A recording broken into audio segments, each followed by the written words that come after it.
साथियों, इन राज्यों में चुनाव और उसके नतीजों की राजनीतिक एक्सपर्ट्स अपने अपने तरीके से समीक्षा कर रहे हैं, लेकिन इन नतीजों की एक और बहुत अहम बात है इनकी टाइमिंग। आप देख रहे हैं कि जब इन राज्यों में जनता वोट डाल रही थी तो इसी दौरान विश्व में क्या कुछ नहीं चल रहा था।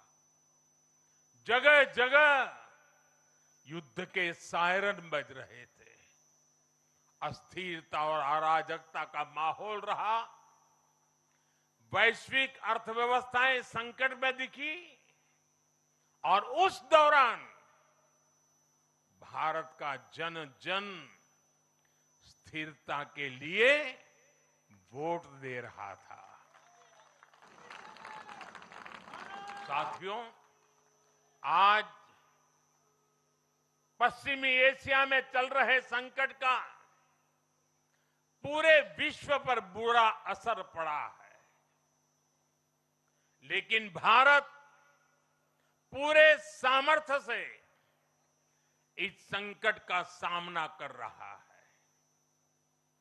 इस चुनाव परिणाम ने भी दिखाया है कि भारत इस चुनौती में भी एकजुट है, एक मत है, एक लक्ष्य से संकल्पित है, और वो लक्ष्य है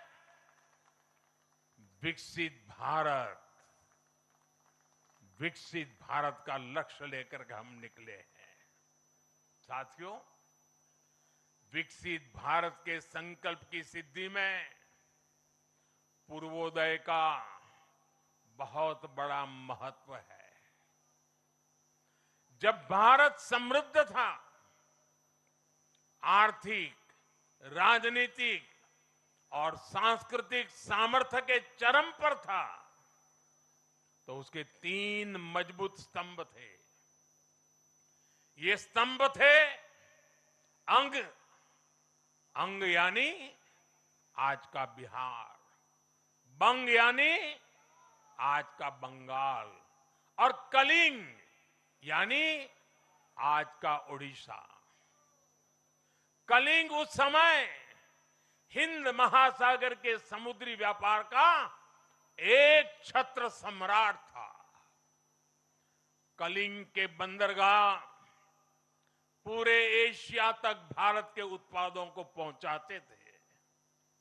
वही अंग सूत, रेशम और अन्य व्यापार के साथ साथ नालंदा और विक्रमशिला जैसे एजुकेशन सेंटर्स का भी हब था।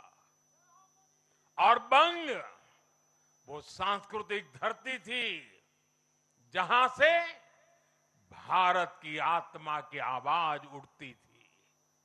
साथियों, गुलामी के कालखंड में जैसे जैसे समृद्ध भारत के मजबूत पिलर कमजोर होते गए, भारत का सामर्थ्य भी क्षीण होता गया। इसलिए विकसित भारत के निर्माण के लिए इन तीनों स्तंभों का फिर से मजबूत होना बहुत आवश्यक है।